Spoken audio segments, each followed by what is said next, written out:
Okay, let's go. It's time for Be Picked. When you're ready to move from clicks to clients, learn to be picked.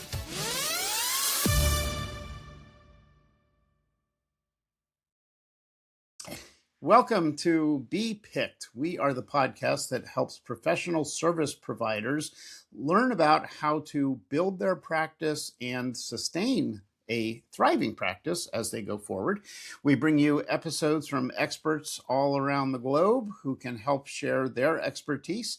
And today we have indeed one of those experts. His name is Will Leach. He is the founder of Mindstate Group and the author of the book Marketing to Mind States. And I am your host, Andrew Kolsky, and I am looking forward to this interview. So Will, thank you and welcome to the show. Hey, thank you for having me, Andrew. I really appreciate it. Looking forward to it. Great. Well, we have all sorts of stuff to talk about here, but one of the areas that I think we're going to be, most relevant for us in our conversation is we can talk a lot about marketing steps and things that people need to do, and they're all important. But before doing those, I think it's more important to understand the science behind it in terms of decision-making process and what leads people, consumers, to make the choices they make when they actually pick a professional to work with. So can you share with us a little bit of background on that? And then let's dive in. Yeah. So real quick, just on myself, I have been in the world of marketing psychology for the better part of 25 years now. I started off in energy and biotech, and I found my way over to PepsiCo, where I ran behavioral sciences at PepsiCo. They have some of the largest brands in the world. And, if you're a large brand, one of the biggest things you need to understand is why do people buy the things that they buy, especially if we're going against the juggernaut of Coca-Cola. So I have spent the better part of 25 years studying all the social sciences around understanding why people do what they do. Now, I also came from the background of marketing, right? So I've applied those concepts into what we call mind state marketing, but it really comes from the premise, just like you said, Andrew, is that we make so many decisions every single day. Every one of your customers on the average are making 35,000 decisions every single day. So if you just take that into consideration, that your customers are making 35,000 decisions, am I going to look at this email? Am I not going to look at this email? Am I going to rest my eyes? Or am I going to scroll past this social media post? You must understand why people make those decisions. And it's because there's a psychological filter. What I do is I study that psychological filter and identify things that you can do to get your messaging through that filter. Because if you don't, you're going to be one of those 95% of all decisions that are made at the non-conscious level and frankly are never made because you weren't able to slip through that filter. Right. Wow. Okay. So that's a great point for me to interject and ask this question. I can imagine as someone who's listening to this podcast, and they might be coming up with a thought, oh my God, are we going to drill down into the weeds where I've got to do 100 different steps and think about 1,000 things before I even put out, some content on the internet? Or are there some high level things that I can realistically do that are going to have an impact on me? So, I realize there's a lot that goes into this below, but from a practical perspective, what can people actually be doing and what should they be doing to get found out there? It's a great question. So I wrote a book called Marketing to Mind States, and I was just telling you about it. It's the practical guide to applying behavioral design to research and marketing. And practical meant a lot because my companies that I work with and brand managers I worked with, they're not social psychologists. They just want to know what to do.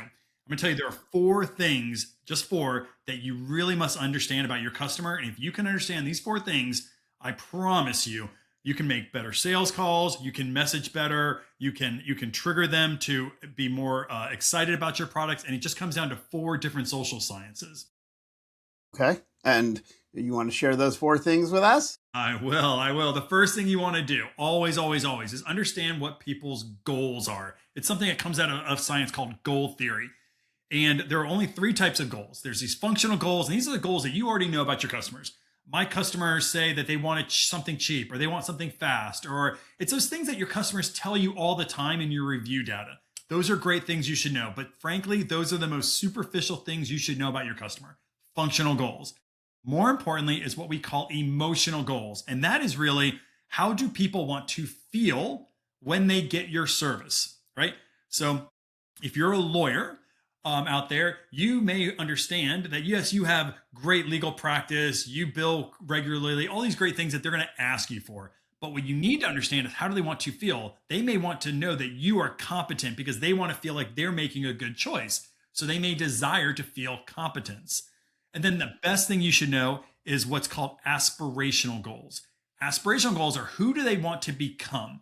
Every behavior you take, whether you know it or not, in the vast majority of the time you don't know, they are towards where you see yourself as being your best person, your best day. So if you understand what your customer aspires to become when they're working with you and you message to that, you will absolutely grab their attention and maintain their attention. So just understanding goals and where you fit in those goals is the number one thing you can do right off the bat. Great. Secondly, yes. Motivations. The second thing is you have to understand what motivates your customers. So it's something called motivational psychology. You already know a lot of these motivations because you learned them in elementary school, but we just didn't have the vocabulary. So there are only 9 motivations that drive the vast majority of human behavior. Security. We all know that from Maslow, right? Or empowerment, our desire for control. Or nurturance, our desire for love or appreciation. There's esteem, which is our desire to feel status or respected. So either way, there are these 9 motivations. I won't bore you with all of them. But if you know how your customer wants to feel, they want to feel like they're successful. That's the achievement motivation. They want to feel cared for. That's the nurturance motivation. If you know that, now you know how to message to people in a way that gets them to be emotionally engaged with you. So if you understood, if you're that lawyer practice, and that person wants to feel competent. It's a big decision. They're about to hire a lawyer and they want to feel like they're making a good choice. That's called the competence motivation. Now you know that when you're speaking to them, you're going to talk about your ability to deliver masterful results. And you're going to talk about how you have been doing this for a long time to build credibility. That's great. That's around mastery. But let's say if really they're driven by control, for whatever reason, they felt like they're out of control and they want a lawyer to rein in all this stuff for them, to get rid of this stuff. Well, now you don't want to talk about your idea of how smart you are. You're going to tell them about how you are really good at taking all of these issues and combining them together, and you're going to eliminate the chaos. Same lawyer, different way of positioning. Mm-hmm. So that is called motivations. And the third one is really a fast one. We won't worry about the fourth one for this session. The third one is how do we approach our goals? And there's only 2 ways you approach any behavior. You seek more good or you try to avoid bad. So we call it regulatory fit theory. So if you know that your customer out there is trying to avoid bad, they're trying to keep themselves out of a lawsuit.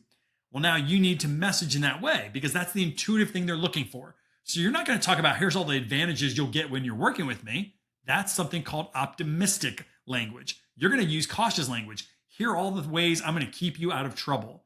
Same lawyer, the way you frame up your messaging changes. So those 3 things, if you know those things about your customer, I promise you can message in a very different way. You can talk to them in a way, and every time you do, they're going to feel like you just kind of get them, that you're intuitive or that you feel intuitive to them. And that's why you want to understand this basic social sciences. And frankly, you can do this in marriages. You can do this with your kid. I start off my book talking about how I use these same principles on my kid to get him to eat vegetables. So it's a human behavioral model that I apply to marketing and sales. You can apply it to almost anything else you do.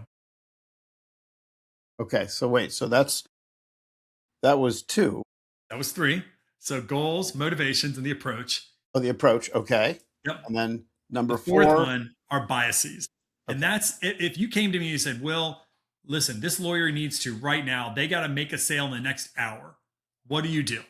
That's something we do is we call this, it's a concept called behavioral economics. It's all out there in the social sciences. It's been out there forever. All you have to do is understand there are biases that we have that help people make fast, easy decisions. So one of them is called social proof. And that's this concept that we value things that we believe that lots of other people are doing. So if you knew that your customers are triggered off of this bias called social proof, you could just say, hey, you know what? I've been working with 10,000 people in your same industry, and I know how the world works in your industry. That little bias that they have of, oh, wow, this person works with 10,000 people like me, they must be a good choice. You just made that decision for them faster and easier. So biases are things you can put in to your communications just to help them make fast, easy decisions. So scarcity effect is a classic one as well. Limited time only, limit 5 per purchase. those things trigger your mind at a subconscious level to assign value to those things. So in my book, I only talk about 21 of those things. And I think there's about 21 that really make the big difference, at least in America. So if you know one of these 21, or even if you don't know one of these 21, go to the book and you would just look at these 21 and start using that. And that's the fourth kind of science that I would tell you to use to make your messaging and your sales calls go much more fluid. Right. Well, you stole my heart when you said the word behavioral economics. I am a big fan, big student. Daniel Ariely is the first one that I started studying with behavioral economics. And I say that because I want the audience to know that there are a lot of books out there about behavioral economics. And, if you happen to be even an attorney, for example, forget about advertising your practice. If you ever do any kind of trial law and ever, you really need to understand behavioral economics. But a whole excuse me, a whole range of great information with that as well. So, yeah, we could dive into so many different layers here. So, okay, so you shared with us a lot of great information there about things that we should be thinking about and motivators and those types of things. I always, try to simplify things as much as I can. And the way that I have kind of phrased it for myself from this psychological perspective is anyone who's going to be hiring a professional service provider has some sort of a pain. Some sort of pain they want to get rid of. And the reason they're hiring you is because they want you to bring them comfort. End of the day, every single thing that you listed fits into my category of pain, seeking comfort. And as long as the provider understands that, then their approach is going to be helping the person. And you talked about the feelings, because that is the most important thing. That's what people are really looking for, is the feeling of comfort. Then it's important to approach it in a way that they understand that you understand their problem and you can bring them that comfort because you're qualified to do so for these various reasons. Am I on the same track as you? Totally agree. What I was going to say, but I think yours lines up perfectly. I said, people buy confidence, not your solution, or people buy comfort, not your solution. They will buy your solution if they feel comfortable and they feel confident in you, but that's exactly right. They're buying the emotion. In your world, comfort. In my world, it could be confidence. And then when they feel that way, that's when they'll choose you. Absolutely agree. Right.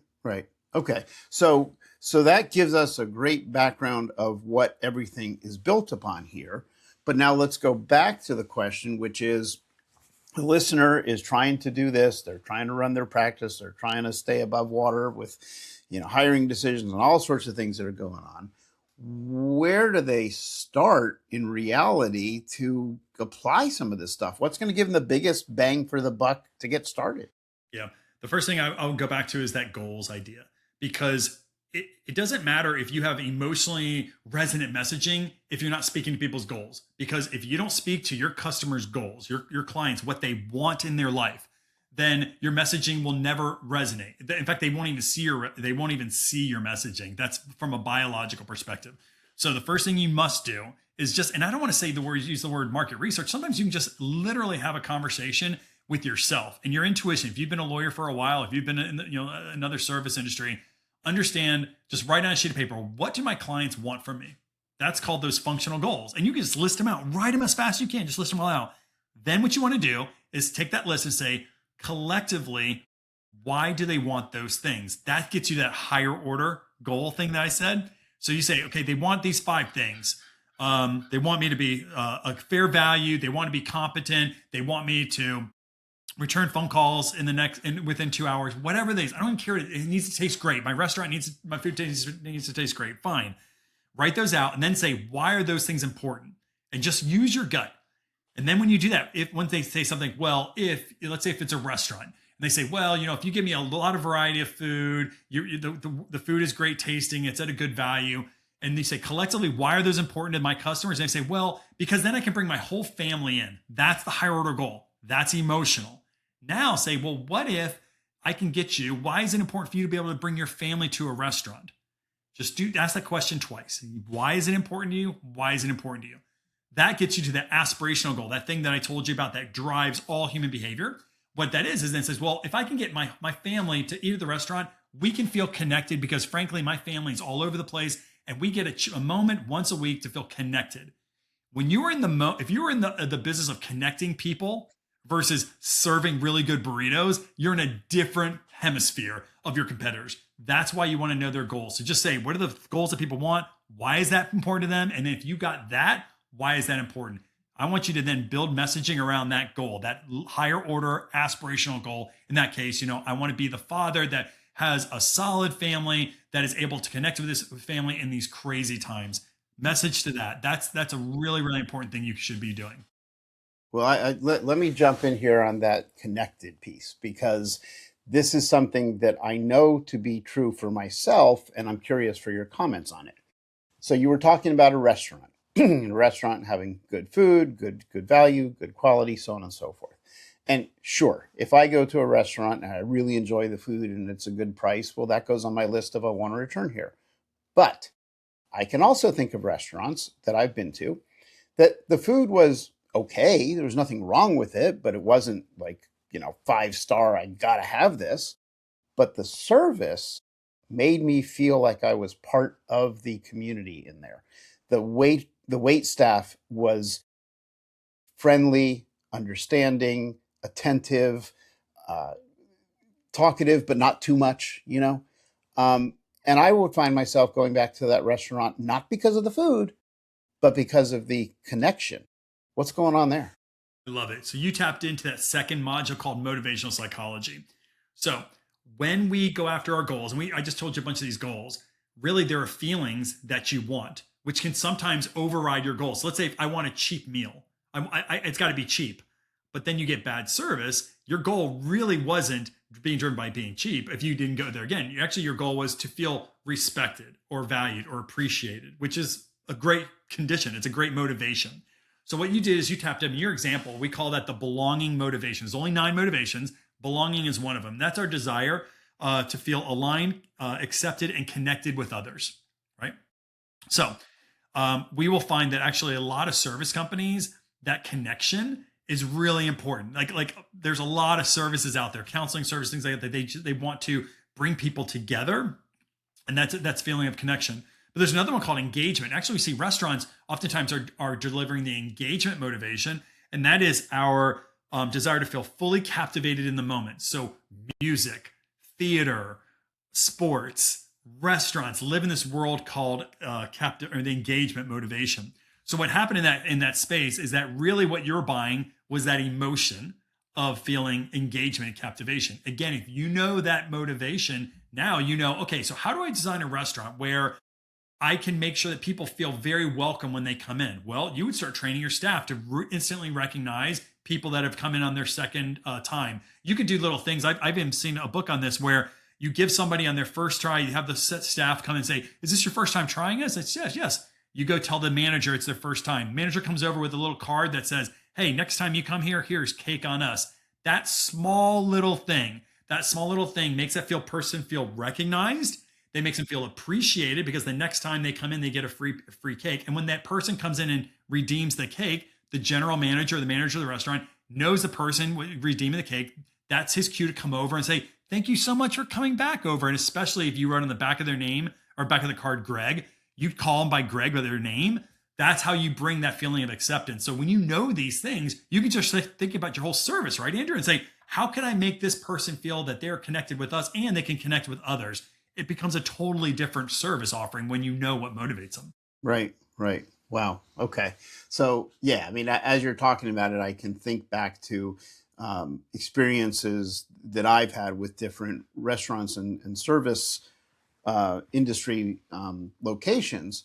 But then that raises this question. So I get it when we're talking about restaurants. Makes a lot of sense.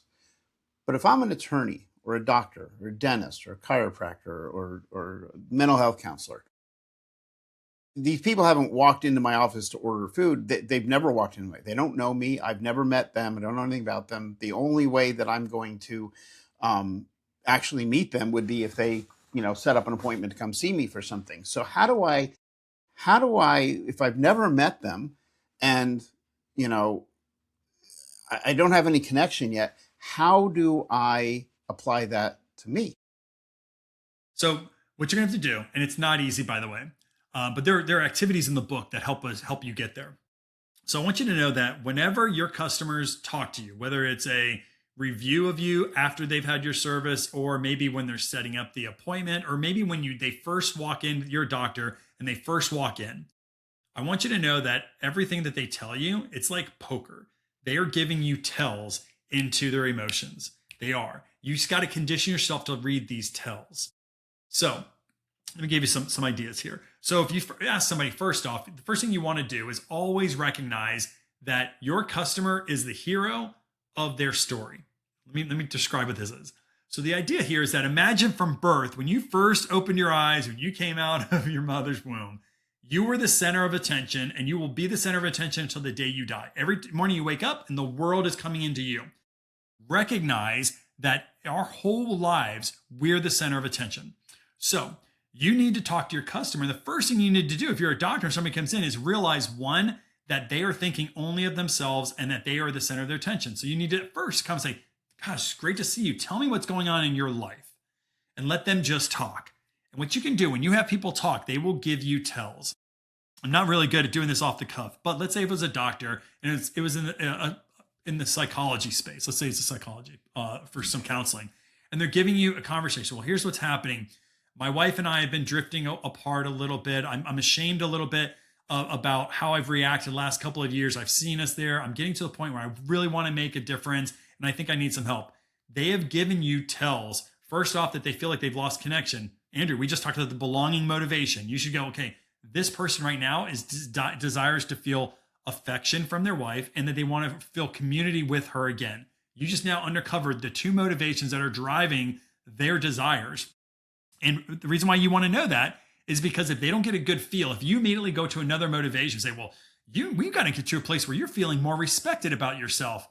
You may want to say that as a clinical psychologist, but that has nothing to do with what they just said. In fact, you may think that that's what they need, but you're not making the emotional connection. So when you let people talk, and there, like I said, there's activities in the book, and there's lots of books out there. I don't mean to, there's Danny Relly's books has lots of great stuff in this space, that you can identify these motivations that are bringing them to you in the first place, and more importantly, the motivations that they will use to take action. So one of the things you want to do if you're in a service is, it's not just delivering your advice, it is to hopefully get that person to take action to make their lives better. Well, the way you do that is you connect with them emotionally, so they feel understood, they feel like you're connecting, and so that they trust your opinion enough to take the medication you've given them, to take the tools that you've given them, etc. So I want you to know that when you talk to people, they are giving you tells. Now, I know it's hard, right? You're not in the moment because you're trying to really understand what they're saying. In the back of your mind, you're thinking about your service, how you can help them. What I would tell you would be really important to do is go with your intuition, because most of us have a great intuition, by the way. If you've been doing it for a while, you have a good intuition on what your customers really want, even that person you've never known. But then take the time. I don't know if you can record these calls or not. We record almost all of our calls now, right? Mm-hmm. Record these calls, and then you go back into the recording. We use artificial intelligence to understand the psychological mind state people are under. But even if you didn't, remembering to listen to that call and go through a very deliberate process of, what were their goals? When I talked to them, what were their goals? What are they motivated by? Was it belonging? Was it nurturance? Was it engagement? And just writing those few things down so that when you follow up with them, whether it's in an email follow-up or whether it's in some sort of a phone call conversation, you now know the words you should be using to make that connection. Yeah. Wonderful. Wow. Well, I want to point out something that has been occurring throughout just this podcast, and I'd love to hear your comments on it. So you and I now both have mentioned Daniel Ariely, because changed my life. Right. Changed my life. Same with me. Okay. So I said, we're on the same page with that. He is very much into behavioral economics. If I'm not wrong, maybe he even coined the term. I'm not sure. Feels like he's one of the pioneers for sure. Right. But the point is, I know I've never met him. I don't know if you've ever met him, but I doubt he's ever met us. If we passed each other in the supermarket, he'd have no idea who I am. But the point is, he wrote several books about this. He is visible on the internet, on podcasts and other types of places. So if I was in a situation where I needed to have an expert on behavioral economics, the very first name that comes to my mind is his, and that's the first one I'm going to reach out to. Now, why do I point that out? I point that out because he and I have never met each other. but I already know that if I needed that type of work, I'm going to hire him. And my point being that if you're an attorney, if you're a therapist, if you're whatever type of service provider out there, how do you get the same thing? And the way you get the same thing is the same way that Daniel Ariely got it, which is he puts himself out there as the owner of that niche, right? Or an expert in it anyway. So when you're putting out a book, you're putting out podcasts, you're putting out YouTube videos, you're putting out blog posts, you're putting out all these types of things in your area, people start to find them. And then they find another piece about you. And then they start looking you up to find more pieces about you. So by the time they are ready to hire that marriage counselor or that real estate agent or that attorney, they've already done the research. They found you. You've never met them. You don't know anything about them.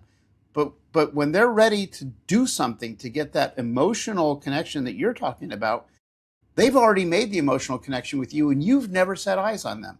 So by the time they call you, they hired you before they called you. So I totally agree with that. Especially, let's just be honest, right? In the world of artificial intelligence, two things are happening. One is that you can build that authority easier than you ever used to be able to. Like you and I, we used to write articles for Forbes, right? And it would take me a day and a half to write an article. With artificial intelligence, you can write that same article in seconds.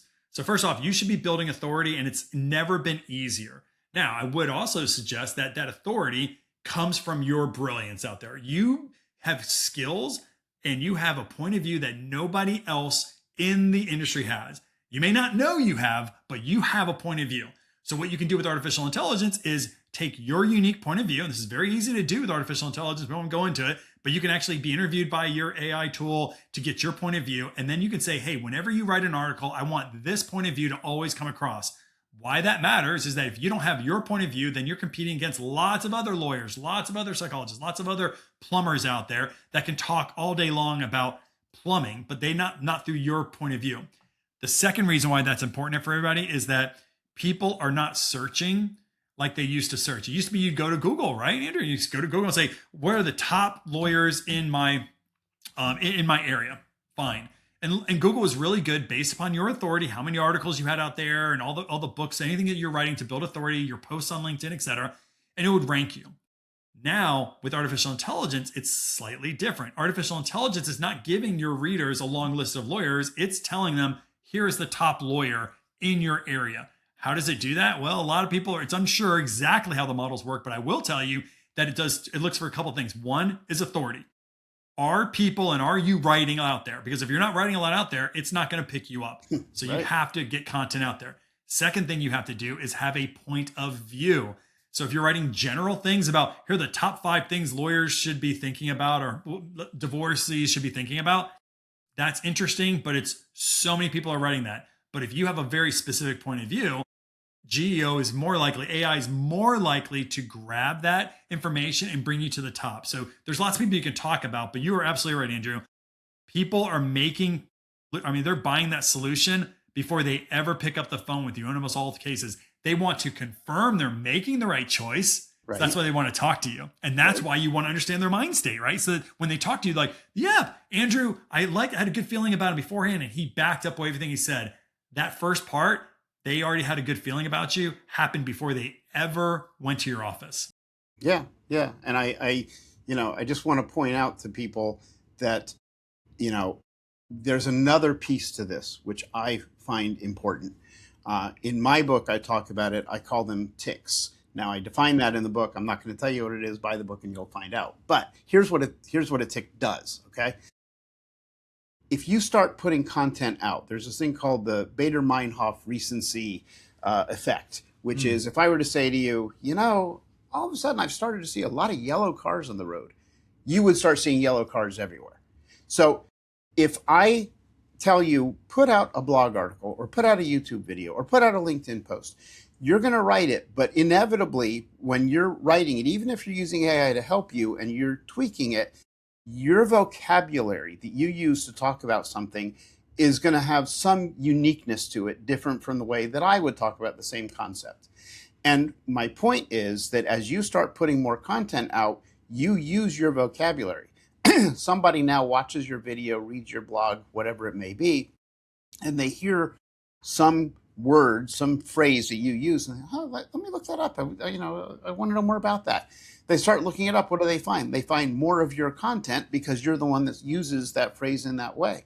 So it basically takes them from finding you one time, and now it starts to kind of lock them in almost in this like funnel shape where they find more and more of you because they're looking up your words. And of course, who do they find? They find you using your words. So now if you've put out YouTube videos and blog articles and LinkedIn posts and et cetera, they're going to find you all over the place. And well, man, obviously this is the guy I need to hire. He's the only one that knows about whatever the topic is. Yeah, it's getting through that psychological filter we talked about before, right? It's how you get through that psychological filter. They see those words, and if that word, those same types of words, that point of view is on the website, that makes you even more the authority. Then they go see you, and you're using that kind of same look and feel and those same types of words because they're coming from you and not AI. Then yeah, it just feels like that same string of thought is going through all the interactions, and of course you're gonna be the person that they end up buying. Yeah. So let me do this. It is incredible how quickly time has flown on this. You had mentioned your book that includes all of this and a whole lot more. Do you have a copy of that you could show us? We can see what the cover looks like. I do. It's called Marketing to Mind States. It's backward, but it's a red one. You'll notice it's the red one with the orchestration hands and the wand, right? Wonderful. So it's Marketing to Mind States, the practical guide to applying behavioral design to research and marketing. And I really did make it very practical. And you and I went into some depth on some of the psychology behind it, behavioral economics and Ariely. But it really is made for the person that has no idea. They didn't study social sciences. And what are the 5 things you can do or 3 things you can do right now to go apply these concepts of activating the non-conscious? And if you just took nothing out of the show, take this, that your customers are making 35,000 decisions every single day, and 95% of those decisions are made at the non-conscious level. So you must understand these goals, these motivations, these approaches, and these biases to talk to the non-conscious. And if you do that, you're in the top 3, 4, 5% of all marketers everywhere because you're using science to do your marketing. Wow. So where does somebody find that book, and how do they find you? Yeah, you can just go to Amazon, look up Will Leach or Marketing to Mind States on Amazon. It's on Walmart and all the other major book platforms. And if you want to connect with me, certainly you can go to mindstategroup.com. That's my company where we actually do this type of research for customers and then help apply the research through artificial intelligence. But really LinkedIn, if you look me up on LinkedIn, Will-Leach, Leach, I do lots of article writings on LinkedIn. So if you're just interested in this stuff, once a week, I've got an article that's being promoted on LinkedIn. So that's really the place you can learn more about the thinking. Fantastic. Wow. Well, I really appreciate that.